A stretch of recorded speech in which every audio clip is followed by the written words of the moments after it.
কৃষিকাজে বিভিন্ন ধরনের তথ্য পেতে চান তাহলে আমাদের চ্যানেলটি সাবস্ক্রাইব করে রাখুন। কৃষি জীবন, কৃষি 12 মাস। কৃষকের পরামর্শে করুন চাষ, লাভবান হবেন 12 মাস।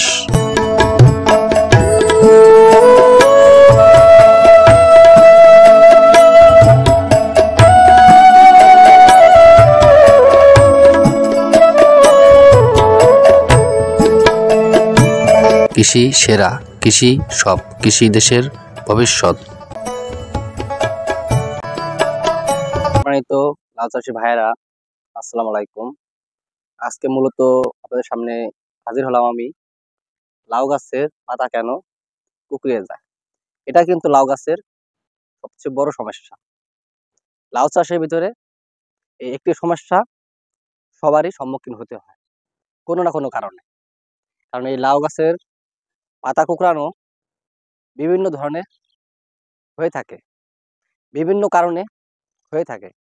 যেমন লাউ গাছের গোড়ার মাটি যদি টাইট থাকে তাহলে কিন্তু লাউ গাছের পাতাগুলো এই দেখতেছেন এরকম কুঁকড়িয়ে যায়।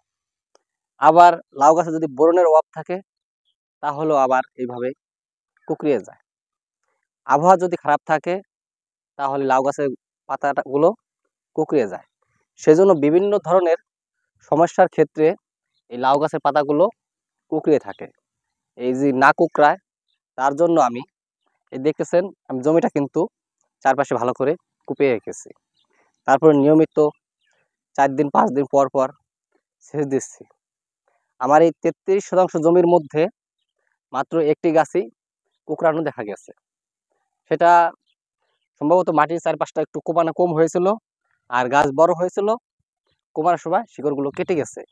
সে কারণে আপনারা দেখুন এই যে পাতা কিন্তু পরবর্তী যে পাতাগুলো আছে এগুলো কিন্তু ঠিক আছে। এই যে এর পরবর্তী যে পাতাগুলো আছে প্রত্যেকটি পাতাই ঠিক আছে। আর এই 33% জমিতে মাত্র একটি গাছই দেখা দিছে। কারণ এটা বোরনের অভাবে নয়, মাটি কোপানোর অভাবে। এটা যদি সঠিক সময়ে মাটিটা কুপিয়ে দেওয়া হতো তাহলে এই সমস্যাটা দেখা যেত না। যেহেতু এই কুঁকড়ানোর সমস্যাটা দেখা দিয়েছে, সেজন্য আমরা কি ওষুধ ব্যবহার করব। আর সেটা যদি আমরা না জানি, যতবারই ওষুধ দিব এই কুঁকড়ানো রোগটা যাবে না। সেজন্য আমরা লাউ গাছে কুঁকড়ানো রোগ সারার জন্য আমরা ভাটিম্যাগ, ওভারেন, কনফিডর 3টি ওষুধ একত্রে করে ড্রামে যখন নিব তখন ড্রামের ভিতরে ভালো করে পানিটা নেড়ে নিতে হবে। যদি ওষুধটা একজাস্ট হয়ে যায় তারপরে আমরা পুরো জমিতে এই ওষুধটা ছিটিয়ে দিব। কারণ এই মাকড় পোকাটা খুব মারাত্মক একটি পোকা। এই পোকাটা এই লাউ গাছে খালি এই পাতা থেকে আরো বিভিন্ন গাছে ছড়াতে পারে। সেজন্য আমরা লক্ষ্য রাখবো আগের থেকেই, যখন এইরকম পাতাগুলো দেখা গিয়েছে, এই যে দেখুন এই পাতাগুলো যখন এরকম দেখা গিয়েছে তখনই কিন্তু আমরা ওষুধ ব্যবহার করব সঙ্গে সঙ্গে। তাহলে আমরা এই মাকড় থেকে মুক্ত পেতে পারি। আর যদি আমরা এই ওষুধটা ব্যবহার না করি, আস্তে আস্তে এই গাছে যে পোকাটা হয়েছিল সেই পোকাটা পুরো জমিতে ছড়িয়ে যাবে। আর বাকি যে লাউ গাছগুলো আছে সেগুলো এইরকম হতে পারে। আপনারা যারাই লাউ চাষ করেন তারা 99% লোকই এই সমস্যার সম্মুখীন হয়েছেন। আমি এটা দীর্ঘ 8 বছর লাউ চাষের ধারণা। কারণ আমি 8 বছর ধরে যখনই লাউ চাষ করি তখনই আমার এই সমস্যার সম্মুখীন হতে হয়। আমি অনেক ওষুধ আগে ব্যবহার করেছিলাম, সেটা কাজ হয়নি। এখন আমি এই গোটা 4 বছর ধরে আমি ওষুধ ব্যবহার করতেছি। আমার লাউ গাছের চাষে কোনো সমস্যা হয় না।